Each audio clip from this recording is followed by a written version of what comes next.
My name is Isabel Harvey, and I am 36 years old. For most of my adult life, I've been the quiet force behind everything. Behind my marriage, behind our home, behind the version of life my husband Darren liked to display like an art piece. And for years, I convinced myself that being the quiet one was my strength. The stable woman, the dependable one, the one who remembered the renewal dates for the mortgage, who fixed leaky faucets on Sunday nights, who listened to Darren recount workplace dramas I barely had the energy to care about. I thought that was our dynamic. I was the steady foundation. He was the beautifully decorated building. It took one night, one humiliating, breathtakingly sharp moment to realize I wasn't the foundation at all. I was the floor mat he wiped his feet on before letting everyone else in. It was last Friday night. Darren was hosting one of his infamous dinner parties, except party was a generous term. Really, these were auditions. He curated the guest list like a casting director, selecting people who could elevate his social credibility. Finance people with expensive shoes. Influencers who pretended not to pose for photos, while posing for photos, people with names like Brandon and Nicole, the kind who measured worth in champagne labels, and who your tailor was. Normally, I made my obligatory 5-minute appearance, offered a polite smile, hovered near the kitchen island with a glass of wine, then disappeared into my office. It was a tax I paid for peace, my silence in exchange for Darren's version of harmony. But that night, something in the air felt different. I'd had a brutal week at work, deadlines, impossible clients, late nights. I was actually embarrassingly looking forward to a good meal, a real one, not one I microwaved between meetings, even if it came with conversations about crypto trends or the superiority of oat milk lattes. When I walked into the dining room, everything glowed. The table sparkled gleaming silverware, spotless linen napkins, a floral arrangement dripping with self-importance. 6 guests sat around the table laughing in that way people laugh when they want to sound expensive. But as I scanned the table, I felt it immediately, a small hollow punch in my chest. There were 7 place settings, 6 guests. Darren, 7 plates, 7 perfect symmetrical spots. None for me. My eyes darted around. Maybe my seat was hidden. Maybe Darren. Put me near the kitchen. A side table, some corner. Nothing. Just a deliberate void where I was supposed to exist. Darren saw me before I said a word. He flashed a smile, tight, bright, all teeth, the kind he used when he wanted to say something sharp disguised as clever. "Oh, Isabel," he said loudly enough to hush the entire table. "Wow, shoot, I completely forgot." The woman next to him, Nicole, the one who looked at me like my presence downgraded the room, let out the ugliest little titter. A laugh too small to be honest and too sharp to be friendly. I kept my face perfectly neutral, forgot what I asked. Darren waved a hand dismissively toward the table. "To set a place for you. Silly me." Then he turned to his audience, his real audience, and laughed. What can I say? I guess we forget the boring people. A ripple of snickering moved around the table. Not real laughter, just the obedient sound of people trained not to upset the host. The kind of laugh that confirms cruelty is socially acceptable if the right person delivers it. And in that moment, something inside me didn't crack or shatter. No, it clicked. A quiet, decisive click like a lock turning inside a vault door. This wasn't a mistake. This wasn't forgetfulness. This was a message. My husband was publicly announcing that I was irrelevant, an accessory he preferred tucked away when he presented his curated life. He expected me to blush, stutter, get flustered. He expected a scene he could later recount as Isabel being dramatic again. I gave him nothing. I smiled, small, calm, controlled. "No problem," I said softly. "You all have fun." I turned and walked away. The silence behind me was so sudden, so sharp, it felt like stepping into a vacuum. I could feel their eyes on my back, the shocked confusion, and for some of them, glee. But I didn't go to my office. I walked down the hallway, past the framed photos Darren liked to display us smiling in curated moments that in hindsight were more about his image than our happiness. Past the kitchen, where expensive appetizers lay waiting under tiny glass domes. Into the garage. Under the bright cold light, the breaker box sat against the wall, a heavy metal rectangle. I'd installed it myself last year after Darren complained. The old one was ugly. I labeled every switch meticulously because that's what I do. I hold things together. My hand hovered for a single breath, not from hesitation, just acknowledgement. This was the moment everything changed. Then I flipped every switch off. Click, click, click, click. The house plunged into darkness, swallowing the light, the laughter, the performance. A shriek echoed from the dining room. Sharp, bewildered, angry. Voices followed, confused and irritated. I didn't stay to watch the chaos unravel. I stepped into my car, backed out of the driveway, and watched the house shrink in my rearview mirror. The perfect glowing stage now turned into a black silent box. My phone lit up before I reached the end of the street. Darren, Isabel, what the hell did you do? The power is out. Fix it. Is this a joke? Isabel, answer me. You're embarrassing me. My guests are freaking out. What is wrong with you? Please, just come back. Please. We'll talk. I booked a hotel room 20 minutes away, checked in, turned my phone face down on the nightstand. And for the first time in years, I breathed. The lights were out in the home where I had disappeared long before tonight, but in the quiet hotel room, soft and dim and utterly peaceful. I realized I was finally visible to myself, and I wasn't sure I ever wanted to go back. I woke the next morning with a heaviness that did not feel oppressive for once, but strangely peaceful. The hotel curtains were still drawn, letting in only a muted ribbon of daylight, and for the first time in years, my body did not jolt awake with the familiar anxiety of anticipating Darren's mood. I checked my phone, and the screen lit up with a small storm of notifications, 38 missed calls, dozens of texts, an emotional spectrum, neatly arranged in chronological order. Darren had cycled through outrage accusations, mockery, confusion, concern, and then predictably desperation. Nothing about his spiraling messages surprised me. The sequence was practically a behavioral script he'd repeated throughout our marriage. But something was different now. His words no longer had weight. They passed through me like echoes from a life I was already stepping out of. I didn't respond. Instead, I ordered a simple breakfast from room service, an omelet toast, and a cup of coffee. The food wasn't memorable, but the act itself felt important. Sitting cross-legged on the bed, eating without glancing over my shoulder or bracing myself for whatever Darren might criticize, I realized how long it had been since I'd tasted something without tension accompanying the bite. The coffee was watery, the omelet slightly overcooked, but none of it mattered.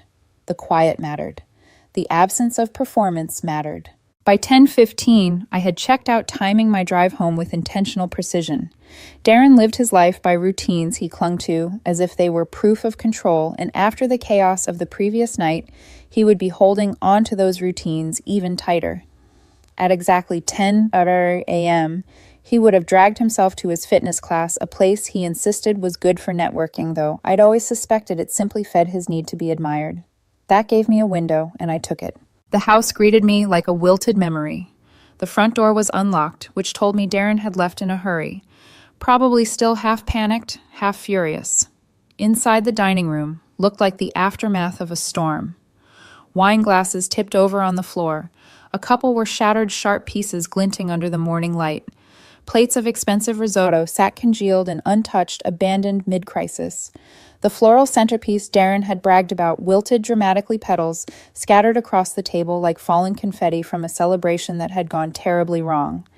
The entire scene carried the sour smell of stale wine and Darren's trademark cologne, sharp, overpowering, desperate to be noticed. I didn't touch any of it. I felt no urge to clean, no responsibility to restore the image Darren would want to present again. Instead, I walked directly to the bedroom, opened the closet, and knelt in front of the safe. Darren never could remember the combination. I had set it memorized, it maintained it. Inside lay our emergency cash documents and a small collection of items that mattered far more to me than they ever did to him. I removed my passport, my birth certificate, and exactly half of the cash. Not more, not less. This wasn't about taking anything from him. It was about reclaiming what was already mine. From the closet, I collected my laptop, my work drives, and the folders of financial files Darren always dismissed as your little spreadsheets. Those little spreadsheets, ironically, were the reason our household had never imploded financially under his impulse spending. I packed everything into a medium suitcase, one that wouldn't draw too much attention if anyone happened to see me loading it into my car. Then came the moment I had fully anticipated. Darren's worshipped possession, the one item he cared for with a tenderness he rarely showed me, sat on the bar cart in the living room. A limited edition engraved whiskey decanter, set made from hand-blown crystal. He polished it weekly, bragged about it to guests, photographed it for social media, and once referred to it as the centerpiece of the home. I had jokingly asked which one of us he'd save first if there were a fire, and he had laughed without answering. Over time, I realized the silence was its own answer. So I took the decanter. Not vindictively, not as theft, but as a symbolic extraction of something that represented our imbalance. I wrapped it carefully in a towel and placed it in my suitcase alongside a small box of the overly expensive whiskey stones he insisted improve the drinking experience. Before leaving, I performed one final intentional act. I went to the breaker box in the garage and flipped every switch back on. I wanted the house to have lights when Darren returned. I wanted him to step into illumination and see not just the physical aftermath of the ruined party, but the absence of something else, of me, of my belongings, of the life he assumed would orbit him forever. Let him see clearly, maybe for the first time, what remained when I stepped away. I was in and out in less than 30 minutes. I drove straight to a storage unit I had rented earlier that morning, paid for with my personal credit card, not the joint one, and stored my suitcase and documents inside. Afterward, I checked into a different extended stay hotel under a separate account Darren would have no access to. When the lock clicked behind me, a soft but decisive sound, I felt a weight shift off my shoulders. Around 1:00 p.m., the call came. Darren's name lit up my phone, and this time I answered. His voice burst through the speaker, breathless and sharp. Isabel. Where are you? The power's back on, but did you come home? Did you? He stopped abruptly, and I heard his footsteps moving quickly across the hardwood as he realized something was missing. Then came the shriek. My decanter. Isabel. Where is my whiskey decanter? Did you take it? What is wrong with you? I didn't raise my voice. I didn't match his panic. I figured I might need it, I said calmly, for my new place. Silence followed. Heavy, stunned, the kind that coats the air before something breaks. When he finally spoke, his voice sounded nothing like the confident man who had mocked me in front of guests the night before. You're leaving me because of one stupid joke at a dinner party. Isabel, be serious. You're overreacting. No, I said, I'm responding. There's a difference. He sputtered through excuses, denial, desperation. I let him talk until he tired himself out. Then I told him I would be speaking to a lawyer. The breath he sucked in was sharp enough to hear. Nothing terrified Darren like consequences he couldn't charm his way out of. We exchanged no more words. I hung up. Then I blocked his number temporarily but necessarily. The first barrier in a boundary I had never allowed myself to build before. And as the afternoon light filtered into the room, I realized something startling and simple. I was beginning to feel free. The first cracks in Darren's carefully crafted narrative appeared less than 24 hours after I blocked his number. They didn't come from him directly. Those lines of communication were severed, but from everyone else orbiting his ego. By Sunday morning, my phone was lighting up with messages from his mother, his sister, his friends, even 2 acquaintances of his I barely knew. They all delivered some variation of the same chorus. How could you do this to Darren? He's devastated. He said you abandoned him without warning, Isabel. He's worried sick about you, and of course the subtle implication hidden beneath every carefully chosen word, this was my fault. Each message was a reminder of how easily Darren slipped into the role of victim when his control was threatened. He had always been a master storyteller when it came to himself. He simply never imagined the story would be challenged. I responded to none of them. I wasn't ready to be pulled back into his world through the familiar channels of pity, obligation, or guilt. Instead, I spent the next few days doing the quiet, difficult work of untangling my finances, researching attorneys, and mentally preparing myself for a confrontation I knew was inevitable. Darren loved narratives where he appeared wronged. He would never accept that I had actually chosen to leave. No, he would need a villain. And since I refused to continue playing the supporting character in his life, I already knew who he'd cast in that role. Getting a consultation with a reputable divorce attorney proved harder than I expected. Every office I called had long wait lists some weeks out, but I persisted until I secured one with a well-known attorney named Ms. Ruth Linwood, a sharp, composed woman in her late 40s who had a reputation for cutting through emotional chaos with surgical precision. When I arrived at her office, she didn't greet me with the sympathizing softness I had half prepared for. Instead, she shook my hand firmly, gestured toward a chair, and said, "Start from the beginning. Don't omit anything." So I did. I told her about the dinner party, the forgotten place, setting the public humiliation. I told her how Darren had chipped away at my sense of stability for years, making every slight seem small, every insult masked as humor, every demand phrased as a favor. I told her about the power outage, the frantic texts, the strategic timing of my return home, and the moment I took his prized decanter, the one item he seemed genuinely capable of loving. She listened without interrupting, only occasionally jotting down a note. When I finished, she leaned back, her expression unreadable. "This is not uncommon," she said matter-of-factly. "Manipulators escalate when they lose their audience. Documentation will be important. Every financial record, every message you still have access to, every example of his public posturing versus private behavior." She slid a packet of paperwork toward me. "This process won't be quick, and it won't be gentle, but it can be navigated if you stay steady." That steadiness was immediately tested. 3 days after our meeting, while I was sipping tea in my hotel room and reorganizing my files, there was a hard, insistent knock at the door. I froze instinctively, recognizing the rhythm, impatient, entitled, pounding just hard enough to intimidate. I looked through the peephole, and there he was. Darren. Red-faced, jittery, breathing heavily, as if charging up for a monologue. Running wasn't an option. Hiding was useless. I opened the door only halfway. "We need to talk," he announced, not asked, and before I could reply, he pushed past me and stepped into the room. He looked around with disgust, as if the modest furnishings offended him. "So this is where you've been. Unbelievable." I closed the door behind him and kept my back straight, my voice even. "Darren, this is exactly why people have lawyers. We aren't having this conversation alone." He spun around, eyes blazing.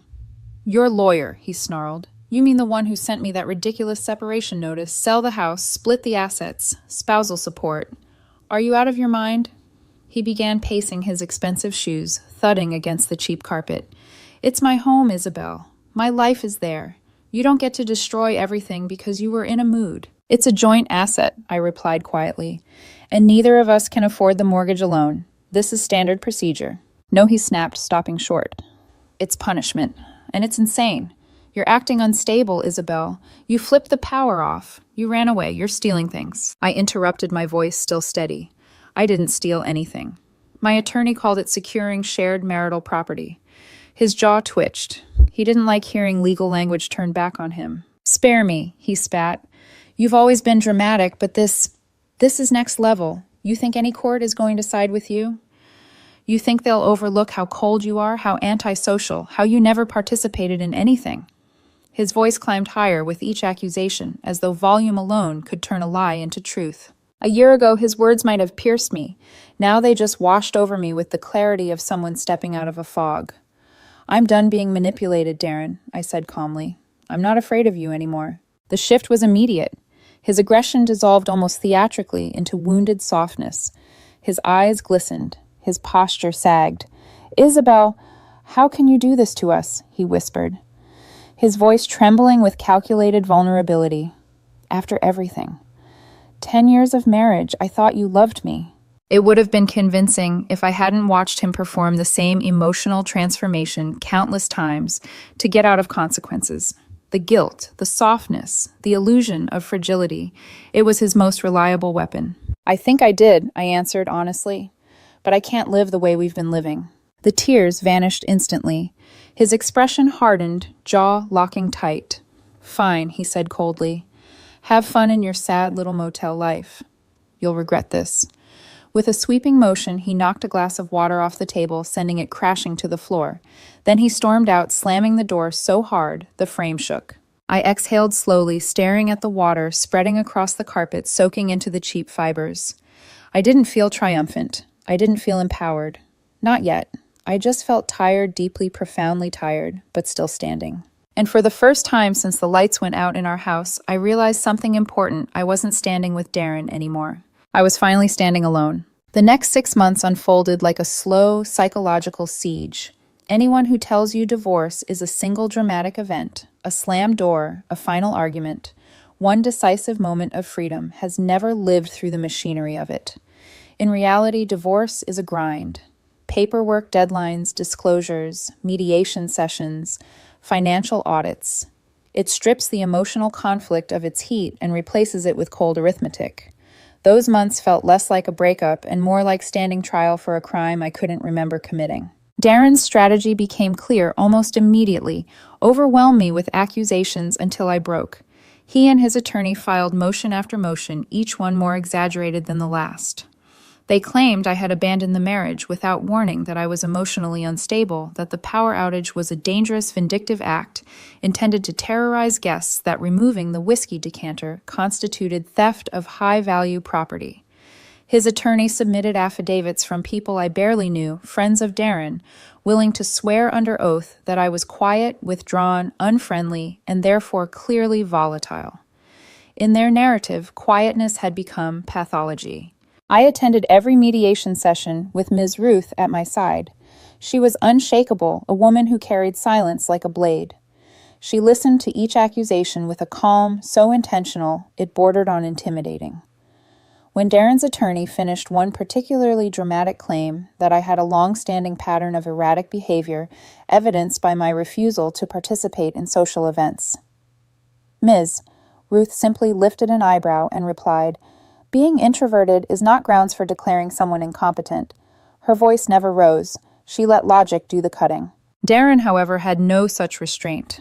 In the early sessions, he oscillated between anger and forced charm depending on who he believed was winning in the moment. He'd perform sadness when the mediator looked sympathetic, then throw barbed comments at me the moment her eyes shifted to her paperwork. I recognized the pattern intimately. It was the same emotional whiplash he used at home, but in this sterile setting, with a mediator who wasn't impressed by his theatrics. His tactics landed with a dull thud. The mediator, a woman in her 50s with short gray hair and an expression that suggested she'd seen every variety of chaos two humans could inflict upon each other, remained neutral, but not indifferent. She watched Darren with the kind of measured patience one might reserve for a child throwing an elaborate tantrum. The real turning point didn't come from anything I said, though. Ms. Ruth had prepared detailed spreadsheets, backed up my financial records, and laid out our marital timeline with impeccable precision. It came from something Darren did to himself. From the beginning, he had refused to sell the house. He called it his home, his sanctuary, the center of his life. He insisted he could manage the mortgage on his own, even though Ms. Ruth repeatedly pointed out that the financial burden was unsustainable.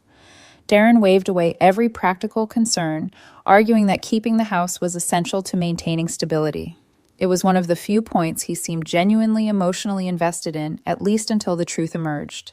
As part of the financial discovery process, both parties were required to submit recent bank statements. Ms. Ruth reviewed Darren's records with a clinical detachment, her pencil tapping lightly every time a number contradicted his claims. When she slid the documents across the mediation table, I could feel the shift in the room before a word was spoken. The mediator adjusted her glasses, scanning the pages. Her brow tightened. "Mr. Dalton," she said, addressing Darren with the formal tone she reserved for moments of significance, "it appears the mortgage on the marital home has not been paid for the last 3 months." The silence that followed was thick, almost metallic. Darren blinked rapidly, caught off guard. "I've been under extreme emotional stress," he began, already assembling a justification. "Everything has been overwhelming.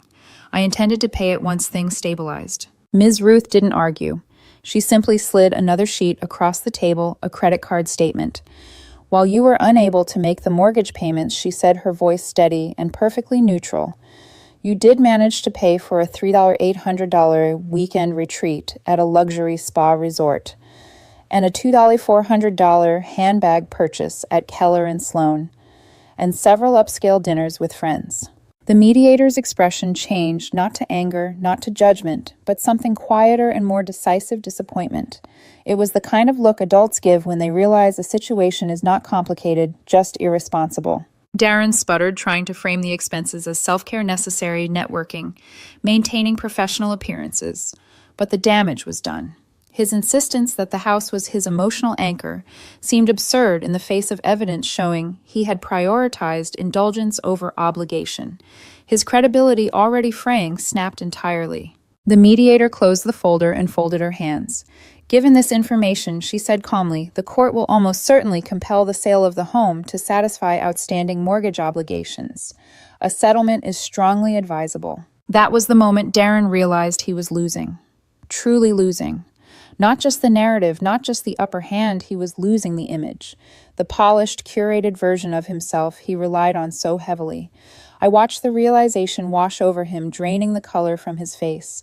For the first time in the entire process, he didn't perform. He didn't force tears or outrage. He simply sat there, stunned into a silence I had never seen from him before. What followed was quiet negotiation. No dramatic outbursts, no accusations. Just the inevitable folding of a man whose power had been built entirely on perception. Within an hour, he agreed to settle. The house would be sold. The assets divided according to state law. I would pay him spousal support for 2 years, far less than the decade he had demanded. There was no triumphant moment for me, no internal fanfare. I didn't feel victorious. I felt something else, something steadier, more grounded. Relief, perhaps, or simply the absence of dread. As Darren signed the initial draft of the settlement agreement, his hand trembled slightly. He avoided looking at me.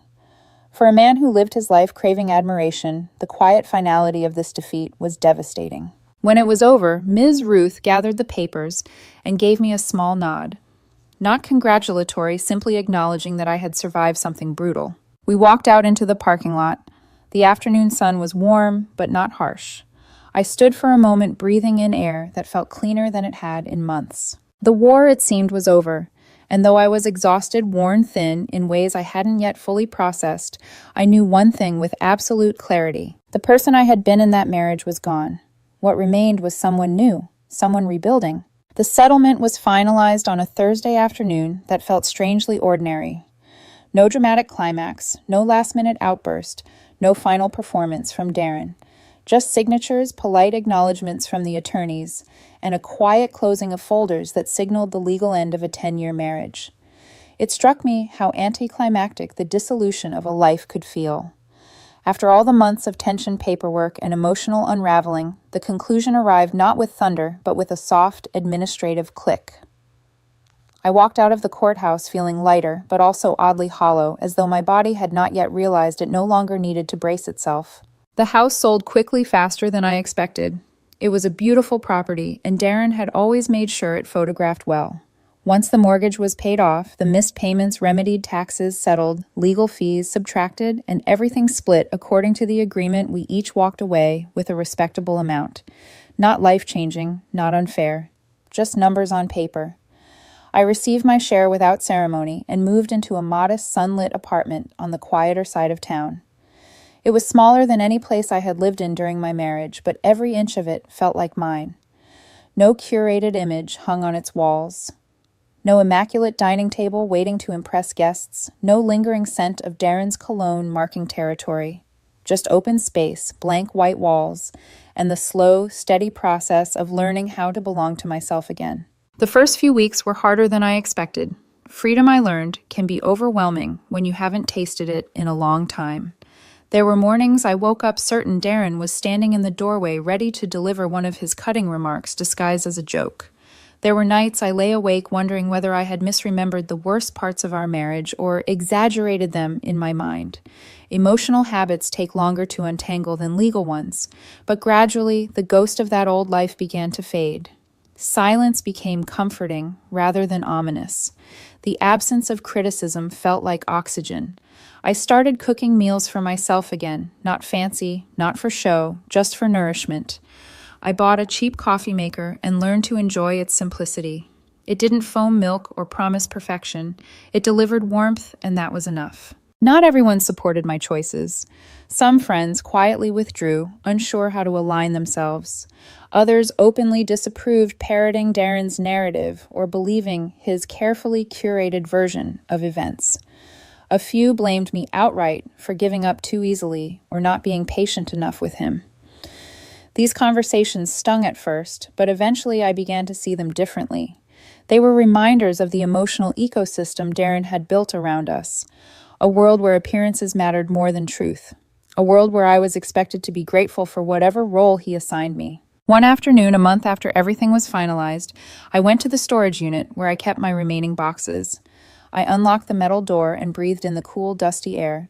Inside sat a mixture of practical items, files, winter clothes, kitchenware, and one object that drew my attention instantly, the whiskey decanter. Darren's prized possession. The one item I had taken deliberately, the one that represented so much more than glass and craftsmanship. I didn't know what to do with it. I still don't even now. I couldn't bring myself to display it, but selling it felt wrong too. It wasn't valuable in the way the world measures value. It was symbolic, a relic from a former life, a reminder of the shift that had taken place inside me. I wrapped it gently and set it back on the shelf. Some things take time to release. Some symbols need to linger a little longer before they lose their weight. News of Darren reached me occasionally through mutual acquaintances who hadn't yet chosen sides, or through people who enjoyed whispering updates disguised as concern. He had moved into a trendy downtown apartment half the size of the house he once insisted was his sanctuary, and was working longer hours to sustain the lifestyle he had crafted for display. He still posted curated snapshots of brunches, nights out, and rooftop gatherings, but the backgrounds were different now. Fewer people, fewer smiles, fewer signs of the life he once performed so easily.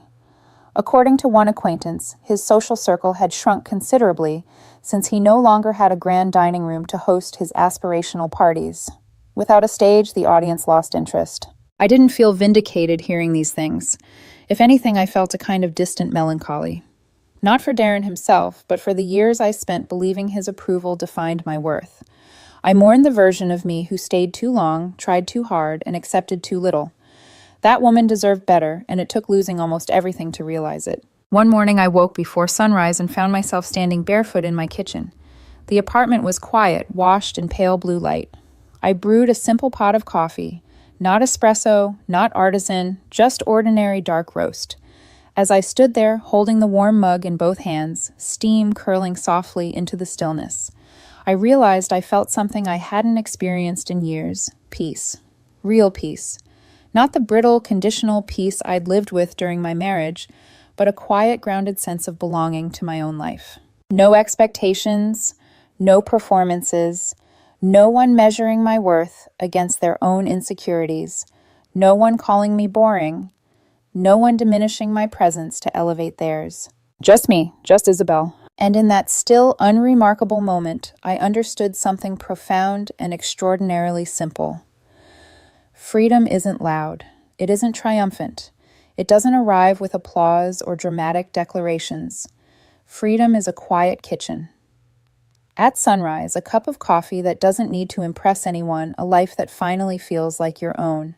Everything I lost was real, but everything I gained was irreplaceable. And for the first time in a very long time,